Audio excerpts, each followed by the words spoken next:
on va marquer une pause. On va recevoir Bernard-Henri Lévy, Solitude d'Israël.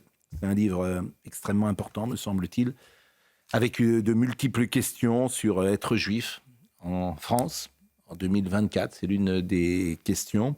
Et puis, nous pourrons évidemment échanger sur ce qui se passe aujourd'hui à Gaza. On va marquer une pause. À tout de suite.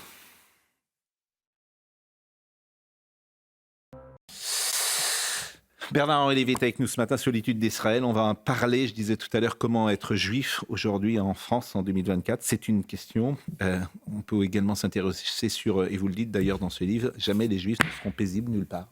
C'est une des phrases les plus fortes de ce livre, Solitude d'Israël, qui est sorti chez Grasset, qui est sorti ces derniers jours. Qui est sorti il y a mercredi dernier. Et qui est sûrement... Alors tous vos livres sont importants sans doute, mais celui-là est personnel par définition, peut-être plus que les autres. Oui, il est personnel et puis c'est un rendez-vous aussi. Mais c'est surtout... Oui, il est personnel, mais c'est aussi une promesse que j'ai faite. Vous savez, je suis allé en Israël le lendemain du 7 octobre, le lendemain du pogrom gigantesque du 7 octobre, cet événement hallucinant, totalement nouveau. Je m'y suis rendu aussitôt. Et là, j'ai passé du temps avec les familles d'otages, avec les soldats de Tsahal qui commençaient d'arriver à la frontière de Gaza, et avec les premiers témoins qui commençaient de parler de l'abomination et de la tuerie. Et je leur ai fait un serment. Voilà. Je leur ai dit, ces jours-là, cette semaine-là, que j'écrirai tout ça, que j'essaierai d'en tirer les leçons, et en tout cas de me faire le porte-voix de ce qui me... On va en parler ensemble, même s'il existe évidemment des opinions contradictoires. Certains vous ont peut-être vu samedi soir face à Natacha Polony dans un échange qui était intéressant pour certains et sur lequel on pourra revenir dans notre émission. Mais évidemment, priorité d'abord à votre livre. Somaya Labidi, le rappel des titres. Des lycées des Hauts-de-France visés par des menaces terroristes, des mails ont été envoyés à des élèves de l'Académie d'Amiens. Parents et professeurs sont encore sous le choc. Près de 4 millions d'euros de promesses de dons, c'est le bilan de la 30e édition du SIDAction, montant similaire à celui récolté l'an passé. La collecte lancée vendredi reste ouverte jusqu'au 12 avril prochain. Et puis, nouvel épisode judiciaire pour Donald Trump. Le candidat à la Maison-Blanche doit garantir le paiement de son amende d'1 demi-milliard de dollars. Amende pour fraude financière. Sans cette caution, il pourrait être forcé de vendre ses biens immobiliers ou encore de les voir saisis. Merci Somaya. Avant d'imaginer les analyses, les commentaires, les conséquences, d'abord 2 ou 3 choses. Comment le Mossad a-t-il pu ne pas anticiper, ne pas savoir ce qui allait se passer le 7 octobre ? Parce que c'était inimaginable. Parce que là, il y a des événements dans l'histoire qui sont tellement... qui ne se sont jamais produits, qui sont incalculables. Enfin, ça, c'est pas convaincant. Mais c'est parce qu'il y a le renseignement, c'est fait pour ça. Il y a deux C'est-à-dire raisons. qu'il y a quelque chose qu'on ne comprend pas. Oui, que ce soit inimaginable, d'accord. Oui. Mais comment le Mossad n'a-t-il pas les renseignements ? Il y aura une commission. Je pense qu'ils avaient les renseignements. Je pense qu'ils savaient que il y avait des exercices qui se produisaient à Gaza, des simulations d'un attentat terroriste géant. Mais comme dans le même moment, les leaders palestiniens, notamment Yahya Sinwar, faisaient les bons garçons, négociaient, ouvraient des hôtels de luxe dans les beaux quartiers de Gaza. On avait le sentiment, les services israéliens avaient le sentiment qu'il y avait d'un côté des manœuvres à usage domestique pour entretenir le moral des plus fanatiques des troupes du Hamas et que de l'autre côté, le leadership du Hamas était en train de s'assagir. Je crois vraiment que c'est ce qu'ont pensé les Israéliens. Pourquoi dites-vous que tous les événements ne sont pas des événements ? Parce qu'il y a des événements qui se répètent et puis il y a des événements qui, comme les signes noirs en économie, qui ne se sont jamais produits. Dont le scénario, le 11 septembre par exemple, est un événement majuscule, avec un grand E. On n'avait jamais vu des avions se jeter sur des tours et le symbole de la plus grande capitale du monde. On n'a jamais vu nulle part, d'ailleurs, pas seulement Israël, pas seulement les Juifs, mais on n'a jamais vu l'invasion d'un pays de cette nature-là, des hommes avec une telle sauvagerie, avec un tel raffinement dans la cruauté, entrant dans un pays, le violant les femmes qui s'y trouvent, organisant une sorte de battue, emportant des centaines d'otages comme autrefois à l'époque des Romains, les Sabines. Et vous parlez de cette femme d'ailleurs que tout le monde a vue, ce qui est une image terrible, et je pense à sa famille bien sûr, qui est sur un pick-up et on la voit prise en otage. Voilà, on n'a jamais vu ça. On n'a jamais vu des barbares. Vous savez, les nazis cachaient leurs crimes. Et c'était même un des principes d'ailleurs, là. Pas d'ordre écrit pas de traces. Les staliniens cachaient leurs crimes aussi. Staline faisait tourner des moteurs de camions devant les portes de la Loubianka pour qu'on n'entende pas les cris des torturés. Là, les islamistes du Hamas, ils les ont filmés. Ils avaient une GoPro sur leur casque et ils filmaient les tueries. Et une fois que c'était filmé, une fois qu'ils avaient réduit en bouillie la tête d'un juif ou en bouillie le corps d'une femme juive, ils l'exhibaient sur les réseaux sociaux. Ils l'envoyaient à leur famille en leur demandant si elle était, leur famille, fière de ce qu'ils venaient de faire. Donc cela, je crois, on ne l'a pas vu. C'est un événement nouveau, donc c'est ce que j'appelle... Vous êtes sur une position que tout le monde n'a pas, et je pense notamment Emmanuel Macron n'a pas cette position. C'est le mot cessez-le-feu. Et même Anne Sinclair, l'autre jour, a pris position, et c'est important aussi de voir qu'à l'intérieur de la communauté juive en France, ce débat existe fortement. Et beaucoup de juifs même... disent parfois pas en mon nom. J'ai entendu cela. J'ai entendu ça, même je crois que c'est M. Ganzer, qui est un cinéaste allemand, lorsqu'il a eu l'autre jour les Oscars, un des Oscars pour son film, etc. Bon. Jonathan Glazer. Jonathan Glazer. Pour la zone d'intérêt. Exactement. Donc là, il y a discussion, précisément sur cessez-le-feu. Pourquoi ne considérez-vous que le mot cessez-le-feu n'est absolument pas adapté à la situation ? Mais ce n'est pas le mot. Un cessez-le-feu pour libérer les otages, ça a été fait au mois de novembre dernier. Oui, bien sûr, je suis pour, parce que la priorité absolue, c'est de libérer les otages. En tout cas, c'est une des priorités de cette guerre. Mais un cessez-le-feu en donnant la victoire au Hamas, en laissant ces assassins, ces sauvages en place, en les laissant triompher et pavoiser, ce serait une défaite pour Israël, une défaite pour les démocraties, une défaite pour l'Occident, absolument sans précédent. Je suis contre ce cessez-le-feu-là parce que, quand on réfléchit bien, on ne l'a pas fait en 2001, quand on est allé chercher Al-Qaïda en Afghanistan. On n'a pas dit brusquement, il y a trop de morts, cessez-le-feu. Alors pourquoi Emmanuel Macron et d'autres sont-ils sur cette position ? Parce qu'ils sont intoxiqués par le déluge de mensonges, de contre-vérités, de désinformations qui nous tombent sur la tête. Lesquels ? Par exemple, le nombre de morts de Gaza, vous le remettez en cause ? Mais il est faux. Le nombre de morts... On dit 30 000, 40 000 ? Mais il est faux. Il est nécessairement faux pour des raisons très simples, très objectives. Il confond les combattants et les civils. Par exemple, il confond ceux des morts qui sont morts sous les bombes israéliennes et ceux des morts qui sont morts sous les roquettes palestiniennes mal lancées, dont on sait qu'une sur 4 ou sur 5 retombe en territoire palestinien. Il est faux parce qu'il n'y a personne pour les vérifier. Donc le chiffre est faux. Voilà un exemple de... Mais il y a un chiffre alternatif ? Il y a un chiffre alternatif, oui. Il y a les chiffres que donne l'Israélien qui est beaucoup plus bas, mais qui surtout... ce que disent les Israéliens disent deux choses, moi qui me semblent assez convaincantes. Trois choses. La première, c'est est totalement convaincant, ils ne visent jamais, en aucun cas, d'aucune manière, les civils.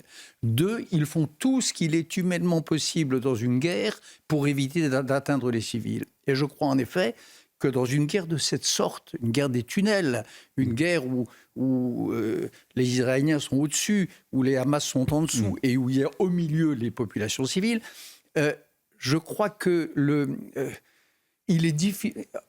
Dans aucune guerre de cette sorte, on a pris autant de précautions pour éviter les morts civiles. En même temps, il y a des enfants, évidemment qui Évidemment sont qu'il y a des désétés, enfants. que ces images sont abominables. Et n'y aurait-il qu'un enfant qui meurt sur la bande de Gaza, Voilà. Un enfant Et israélien, c'est un la enfant raison de pour laquelle, Gaza. d'ailleurs, cette querelle des chiffres, elle a Oui. quelque chose de macabre et elle a quelque chose de terrible, parce que ce n'est pas la question du chiffre. Mais le mensonge, c'est par exemple de dire que les Israéliens font un génocide. Le mensonge, c'est de dire qu'ils visent de manière indiscriminée les combattants et les non-combattants. Il y a des couloirs Ça, c'est un humanitaires qui mensonge. sont mis en place chaque jour.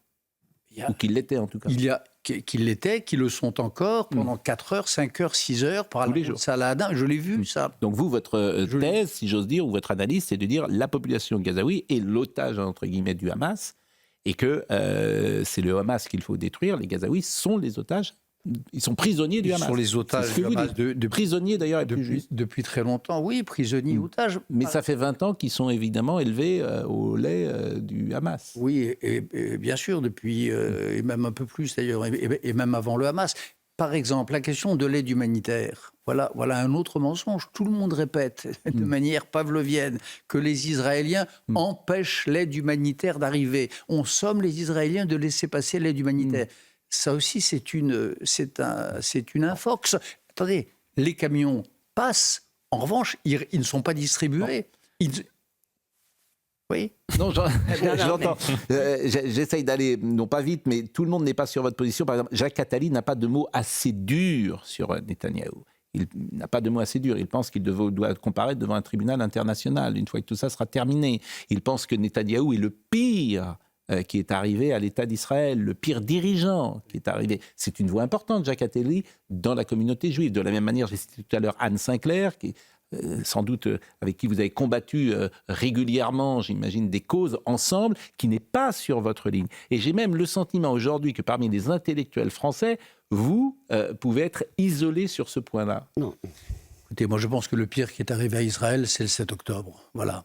Je pense que Benjamin Netanyahou, il mène cette guerre pas seul, avec d'autres. Il y a un cabinet de guerre. Il l'amène en particulier. Oui, mais ce qu'il a fait avant est remis en cause.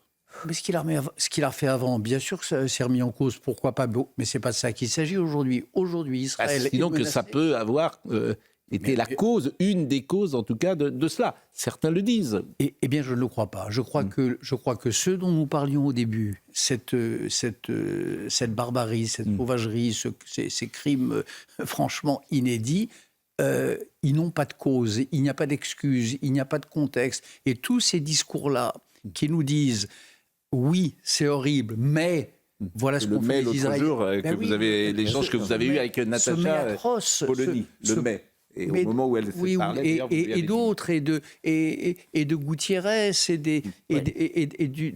d'un tas de chefs d'État, et des gens de la France insoumise. Le oui, mais, ce mais est Alors, abject. la France insoumise, ça peut se comprendre pour des raisons purement électoralistes. En revanche, ce qui est intéressant, c'est le débat qui peut exister à l'intérieur même des intellectuels français qui ne sont pas forcément de la France insoumise. Bon, Elisabeth Lévy... Alors voulait- d'abord, moi je publie bientôt une enquête sur cette question où on a de la famine qu'on a accusé Israël d'organiser quand même, hein, c'est pas rien, c'est pas... Donc, et il est bien entendu que ça, c'est un mensonge éhonté, aucun militaire israélien n'a jamais reçu un tel ordre. En revanche, il n'y a plus de pouvoir à Gaza. Voilà. C'est ça la question. Mais moi je voudrais vous faire deux remarques, dont une est assez douloureuse. Parce que je crois, comme vous, si vous voulez, que c'est une guerre de défense, qu'Israël n'a pas vraiment le choix. Il n'empêche que je constate autour de moi, chez beaucoup de juifs, français, israéliens, qu'il n'y a plus d'empathie pour les victimes. C'est-à-dire, ça ne veut pas dire, moi j'ai de l'empathie, et ça ne veut pas dire que je condamne cette guerre, si vous voulez. Et ça me frappe. Vous connaissez la phrase de Golda Meir, c'est-à-dire, ils nous obligent à tuer leurs enfants, c'est ça sur lequel on l'en veut le plus. Et je demande finalement ce que ça nous a fait, ce que ça a fait aux Juifs, cette affaire, est-ce que ça les a... Finalement, est-ce que ça les a endurcis? Voilà. Et la deuxième, je voudrais vous embêter sur le fait que depuis 40 ans, vous nous dites que le danger est à l'extrême droite et qu'on voit que l'antisémitisme aujourd'hui n'est pas à l'extrême droite. Mais la première. D'abord, sur la deuxième, vous savez, ça fait 40 ans que je dis que l'antisémitisme est en train de ressurgir à l'extrême gauche. Ah bah si, écoutez, vous, Oui. lisez-moi. Ça fait 40 ans que je dis qu'il n'y a pas d'autre manière ou en tout cas pas de manière aussi efficace d'être antisémite que d'être antisioniste. Ça fait 45 ans que je l'écris sur tous les tons, et que cet antisionisme, c'est le socialisme des imbéciles de Jules Guesde, et qui est en train de revenir. Sur votre première question, est-ce que ça nous a endurci? Qui est nous? Les Israéliens, oui et Parlez non. aussi des Juifs en France. Les Juifs. Voilà. Endurci, ça veut dire quoi? Pas d'empathie pour Voilà, les victimes? qui m'a frappé, moi. Je n'ai pas ce sentiment. Moi, je vois au contraire autour de moi des Juifs que cette histoire torture, bouleverse, tourmente, je ne connais pas un Juif qui voit ou qui pense ou qui conçoive les victimes palestiniennes sans en avoir les tripes tordues. Je n'en connais pas un. Et parce que j'entends en effet dire la vengeance, la tentation de rompre avec le monde des hommes doux qui s'empareraient des Juifs. Nous avons été trop doux, nous avons été trop démocrates, il est temps de devenir des hommes durs. Je crois que c'est faux.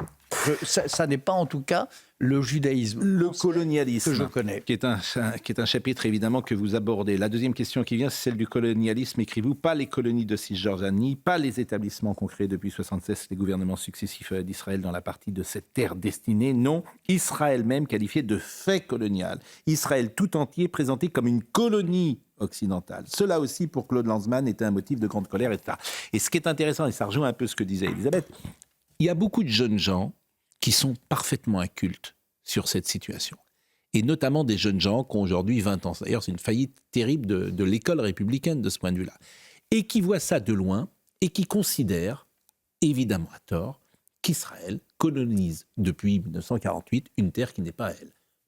C'est pour ça que j'ai écrit ce livre, c'est pour essayer de convaincre ces jeunes gens, et quant à ceux qui sont déjà convaincus, pour leur donner des armes, des munitions.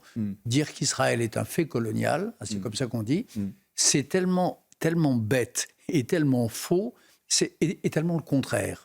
Israël, je le démontre, je crois rigoureusement, c'est le fruit d'une guerre de décolonisation réussie. Voilà, c'est comme ça. C'est comme Israël, État d'apartheid, c'est bête, c'est faux. Et là aussi, je déconstruis ce mythe qui est dans la tête des gens. C'est le contraire d'un apartheid. C'est un pays dont 20% de la population, un peu plus même, est arabe, druze, bédouine, et a les mêmes droits civiques rigoureusement que la population juive.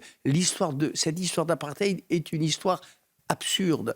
Donc, voilà, on est face à un tel océan d'approximation, de contre-vérité qui se solidifie dans les esprits que oui. Mais alors, est-ce qu'il y a une responsabilité, selon vous, des médias, pourquoi pas français, et est-ce que vous trouvez également qu'il y a une position médiatique? Et ça, c'est aussi intéressant. Vous lisez sans doute Libération, auquel vous étiez proche il y a de nombreuses années, et puis vous écoutez France Inter, et puis vous écoutez l'AFP. Donc, il y a également cela qui pèse dans ce sujet, et qui forcément est motif d'influence. Il y a les médias, il y a les réseaux sociaux. Les réseaux sociaux, c'est autre chose. Mais pas autre chose. Les médias, ça Les médias, Libération, c'est pas rien. France Inter, c'est pas rien. L'AFP, c'est pas rien. Le Monde, ce n'est pas rien. Libération a fait cette une choquante il y a quelques semaines sur les 30 000 morts, qui ne savaient rien. Et puis, Monsieur Caron, d'ailleurs, s'en est servi de cette une lorsque nous avons été auditionnés. Il l'a soumise devant les yeux de Monsieur Nedjar. Et en même temps, il y a 2 jours, il y a 3 jours, ils m'ont donné la parole pour dire ce que je suis en train de vous dire là. Je crois que c'était avant-hier, samedi, de manière très, très, très loyale. Donc je crois que dans les médias, il y a une bataille d'idées qui se joue. La bataille de la vérité. Israël, aujourd'hui, en France, c'est une bataille pour la vérité. D'abord, les Israéliens, eux, ils mènent la bataille pour les otages, ils mènent la bataille pour la destruction du Hamas. Nous, Français, il nous revient de mener la bataille pour la vérité, de ne pas laisser dire des bêtises, des mensonges, de ne pas laisser diffamer cette grande démocratie qu'est Israël. Voilà, c'est ça. Et évidemment que les médias sont l'un des théâtres de cette bataille. Et alors, le paradoxe, effectivement, et Elisabeth le disait tout à l'heure également, c'est que vos alliés ne sont pas forcément les alliés d'aujourd'hui, des Juifs, ne seront pas forcément les alliés d'hier. Et vous dites, d'ailleurs, et c'est très intéressant, parce que moi j'ai ce sentiment, j'ai évidemment pas de statistiques à donner, mais je connais beaucoup de Juifs français qui aujourd'hui se sentent plus proches du Rassemblement national que des autres partis politiques. Et puis il y a enfin ces amis nouveaux, écrivez-vous, à l'extrême droite des échiquiers politiques occidentaux qui sont nombreux à tendre la main. Mais que penser de cela? Et doit-on compter sur eux? Je pose la question loyalement. Et je n'oublie pas que les hommes changent, que les partis se transforment et que des racistes guéris, des antisémites repentis ou des fils et filles de fascistes rompant avec l'héritage des pères, cela s'est vu. Bon. Oui, compris de qui vous parlez. Mais je continue. Mais je continue la suite de la page. Oui, Cela à une condition. Oui. Cela s'est vu à une condition, c'est-à-dire à condition que l'on travaille, que l'on réfléchisse, que l'on fasse retour sur son passé, ça a été fait.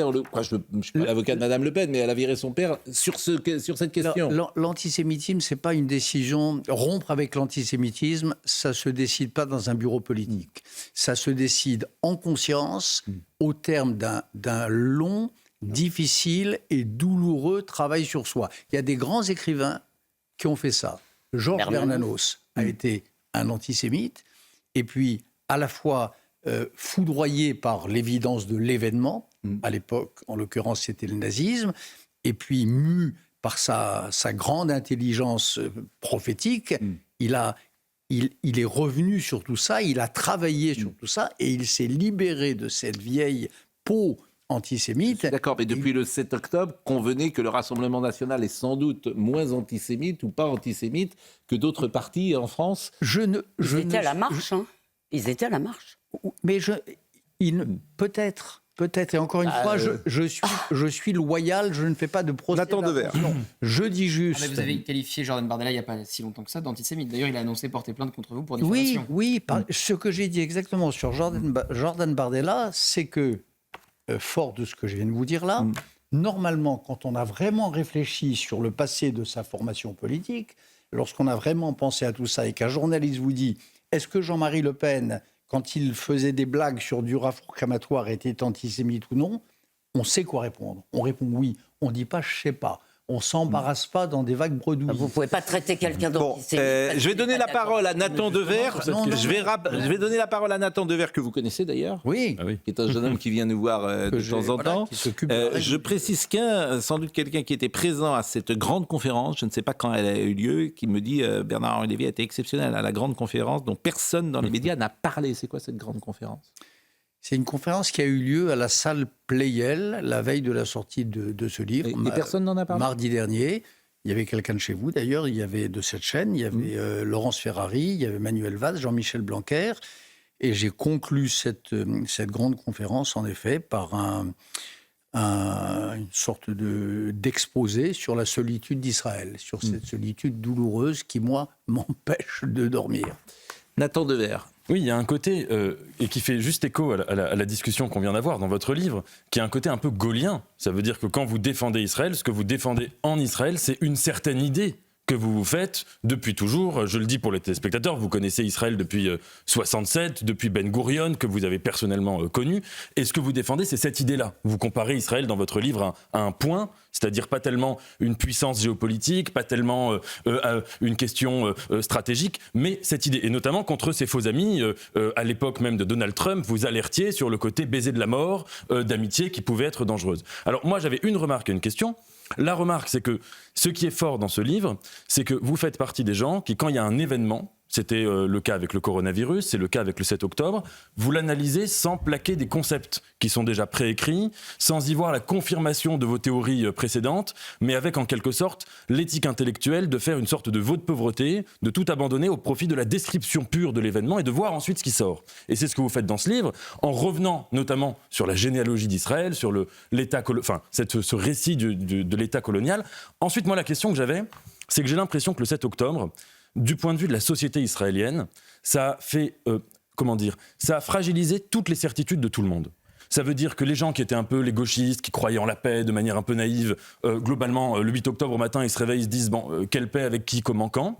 Et les gens qui étaient les soutiens les plus fervents de Netanyahou, voire plus à droite que lui, se sont réveillés le 8 octobre en disant on a quand même été sans doute bien dupés dans cette illusion qu'on allait régler la question palestinienne de manière purement sécuritaire.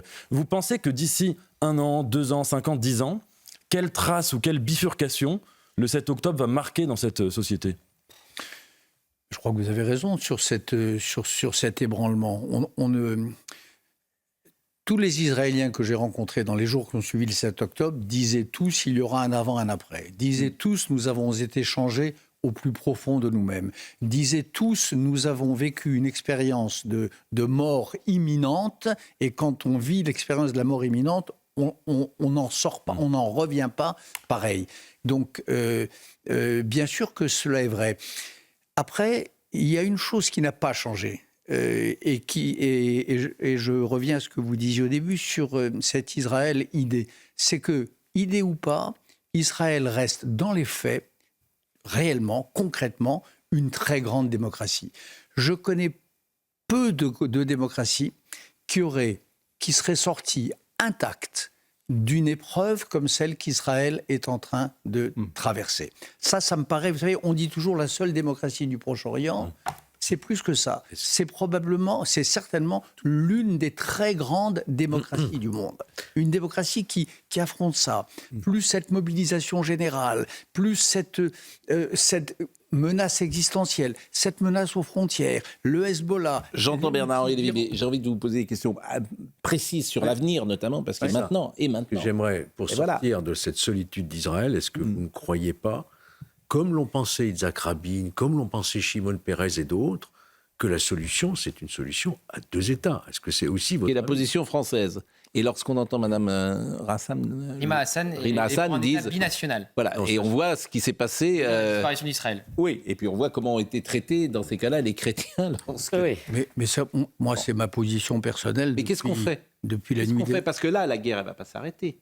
C'est-à-dire que plus le temps passe, plus il y a risque qu'Israël apparaisse effectivement comme, non pas l'agresseur, mais en tout cas comme le responsable de tous ces morts, de cette famine, de ce qui peut exister avec effectivement la manipulation des informations dont vous avez parlé tout à l'heure. Je ne suis pas si pessimiste que ça. D'abord, je crois que je ne suis pas sûr que la guerre va durer si longtemps. Israël a détruit les 3/4 des bataillons du Hamas, ça, on en était certain. Un grand nombre de ses commandants, de ses chefs barbares. Ceux qui restent, ils sont à Rafah. Ils savent à peu près où ils sont. Et il y a aujourd'hui un plan, Israël, un plan qui est assez simple, évacuation des civils de Rafah et donner l'assaut à ces chefs djihadistes retranchés, comme nous l'avons fait, nous, les Européens et les Américains, à Mossoul, il y a 10 ans. Bon. Et ensuite Alors ensuite, une fois que la guerre sera gagnée, une fois que l'hypothèque du Hamas sera levée, bien sûr qu'il faudra une solution politique. Bien sûr que cette solution politique, ça doit être cette formule des 2 États. Bien sûr que lorsque les Palestiniens seront libérés de cette hypothèque... Ils n'en ont jamais voulu. Ils n'en ont jamais voulu, parce voulu. qu'en effet, ils ont été gouvernés par des mauvais maîtres. Oui, mais... Aujourd'hui, le Hamas, hier, Yasser Arafat... Sérieusement, vous pensez que demain, une fois que le Hamas sera éradiqué, les Palestiniens vont accepter l'idée d'une position ou d'une possibilité de 2 États avec un interlocuteur ? C'est la seule possibilité. Et l'inverse de ça, c'est même pas la guerre, c'est l'enfer. Donc, je pense que ce qui est certain, c'est qu'un État palestinien avec le Hamas, c'est impossible. Bien. Il y a eu un coup de téléphone hier entre Benjamin Netanyahou et Emmanuel Macron. Emmanuel Macron s'est opposé à l'offensive sur Rafah et a même mis en garde le Premier ministre israélien contre des crimes de guerre. Donc on voit que ça monte d'un ton entre Tel Aviv et Paris. Un mot sur Jean-Luc Mélenchon, évidemment, parce que LFI est très présent, si j'ose dire, dans dans ce débat depuis le 7 octobre. Son chef Jean-Luc Mélenchon, écrivez-vous, fut un peu plus prudent, mais il ne fut pas moins pervers, s'abstenant le 7 octobre de condamner le Hamas, refusant de parler de terrorisme pour caractériser les morts et les kidnappés, réservant ses flèches 3 jours plus tard dans un accès de fureur lunaire à ses ennemis jurés du CRIF. Et puis, vous parlez de lui plus loin, vous dites le même récidivat dans les semaines suivantes, développa sans fiévra et le fit avec une application étrange qui me rappela l'époque où, jeune socialiste, il se mourait d'être mal aimé par François Mitterrand, méprisé par des camarades mieux gradés que lui dans les ordres marxistes qui tenaient alors le haut du pavé et incapable, quoi qu'il fît, d'atteindre à la froideur spéculative qui lui semblait la fin du chic politique. On le vit donc, ce radical de pacotille, ce vieux social-démocrate qui, pour parodier le mot djihad, s'était mis révolutionnaire comme on se met grand coiffeur, ce Robespierre grimé, etc., etc. Bon, c'est un calcul de Mélenchon, c'est un calcul de la France insoumise, d'aller vers des territoires de la République où sans doute, je veux dire, la haine d'Israël est forte, et en tout cas l'empathie pour Gaza est présente. On a vu cette scène hallucinante l'autre jour d'un jeune homme qui interpelle le président de la République et qui lui dit « Monsieur le Président, que faites-vous à Gaza ? C'est ça qui peut faire exploser les quartiers. » Ce jeune homme disait cela. C'est ça qui peut faire exploser à Marseille. Donc lui-même reconnaissait que les quartiers, ce qu'on devine, ce qu'on sait sans tout à fait le dire, les quartiers sont effectivement pro-Gaza plus que pro-israélien. Oui. Mais je ne suis même pas certain, c'est ma thèse dans le livre, je ne suis même pas certain que de la part de Mélenchon et de ses copains, que ça soit un calcul. Je ne suis pas sûr. Un calcul machiavélien, on dit toujours, un calcul de Machiavel politique cherchant à draguer les voix des quartiers. C'est faire insulte à Machiavel, qui était quand même un grand penseur, et c'est peut-être trop indulgent avec les insoumis. Je crois qu'il y a quelque chose de plus profond qui s'est éveillé en eux et qui n'est pas de l'ordre du calcul électoraliste. Et ça, vous savez, ça s'entend. Quand il y a eu des mots de la France insoumise, il y a eu des attitudes, ce député à Tunis, goguenard, moqueur, Guiraud, enfin, je ne veux même pas le dire, mais enfin, qui blaguait sur les femmes juives violées. Tout ça, ça dit autre chose qu'un simple calcul électoraliste froid. Et ça dit quoi, selon vous ? Eh bien, de la haine, du mépris. C'est ce que vous avez dit, il se réjouissait. J'ai entendu que vous disiez ça. Oui, certains se sont réjouis. Ils pouvaient se réjouir. Bah, écoutez, dans les jours qui ont suivi les premières manifestations en Europe, à Londres et à Paris, il y avait, oui, dans les rues, une espèce de fièvre. Sauf que Londres n'est pas Paris. Et Emmanuel Macron a raison de le dire, ça. Il souligne que, d'une certaine manière, la France, entre guillemets, les quartiers se sont bien tenus par rapport à Londres. Sur Londres, ce n'est même pas les quartiers. Londres, c'est le centre de Londres qui, aujourd'hui, est une zone de no-go pour les Juifs le samedi. Oui. C'est pire que les quartiers. Donc en effet, nous n'en sommes pas là. Les États-Unis sont également gagnés par cette fièvre antisémite. Les facs, les grandes écoles françaises. Et quand même Bernard-Henri Lévy, pardon, Elisabeth Lévy. Sur notre vieux désaccord, et vous savez que j'ai beaucoup de respect pour vous, et votre livre d'ailleurs vraiment m'a touché. Il n'empêche que vous avez un peu raté la montée de l'antisémitisme arabo-musulman, parce que, je reprends, je suis désolé, vous étiez obsédé par l'extrême droite et pendant des années, on s'est quand même fait traiter d'islamophobe à chaque fois qu'on essayait d'en parler. Et je ne me rappelle pas que vous étiez à nos côtés pour défendre cette vérité. Je ne sais pas si j'étais à vos côtés, mais je crois avoir été l'un des premiers en France à avoir attiré l'attention sur le cas, par exemple, du grand moufti de Jérusalem à Lucénie. J'étais l'un des premiers. Je vous parle d'aujourd'hui, moi. Je ne vous parle pas du grand moufti. Mais moi, je vous parle de la généalogie. Je vous parle d'histoire. Le fait qu'il y ait dans l'islamo-gauchisme un fond archaïque nazi, ça, j'ai été l'un des premiers à en parler. Soumaïa Labidi nous rappelle les titres. Je voulais parler, mais je ne sais pas si on aura le temps, de l'échange que vous avez eu avec Natacha Polony. Je ne sais pas comment vous l'avez vécu et ce que vous en pensez, mais c'est deux tendances qui pouvaient effectivement sur le plateau de Léa Salamé s'affronter. Mais je ne sais pas combien de temps dure l'extrait et il nous reste très peu de temps. Soumaïa Labidi. Des opérations Place Net XXL actuellement en cours dans plusieurs villes, dont à Lille, l'île où se rendra Gérald Darmanin dans la matinée, avant un point presse du ministre à Roubaix pour présenter un premier bilan de ces nouvelles opérations antidrogue.